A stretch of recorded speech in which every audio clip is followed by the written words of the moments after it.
গতকাল বিধানসভায় গুন্ডা দমন বিল পাশ হয়ে গেল। দিদির গুন্ডা ভাইরা যথাক্রমে মনোজিৎ মিশ্র, জাহাঙ্গীর খান, শেখ শাহজাহান, সোনা পাপ্পু, স্বরূপ বিশ্বাস, মোফাক্কারুল ইসলাম আর তারকেশ্বর চক্রবর্তী এবং এক্স ভাই হুমায়ুন কবির আর তাদের ছেলেরা কারণে অকারণে রাজনৈতিক ক্ষমতার অপব্যবহার করে ও পুলিশের নিষ্ক্রিয়তায় যাচ্ছেতাইভাবে সাধারণ মানুষের ওপর অকথ্য অত্যাচার থেকে শুরু করে সরকারি সম্পত্তি নষ্ট যা খুশি তাই করে গেছে। এবার সেটা অবশ্যই বন্ধ হবে।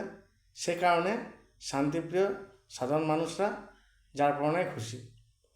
যে 41 জন এই বিলের পক্ষে ভোট দেয়নি তারা প্রকারান্তরে এইসব গুন্ডাদের বড় দাদা এটাই বুঝিয়ে দিলেন।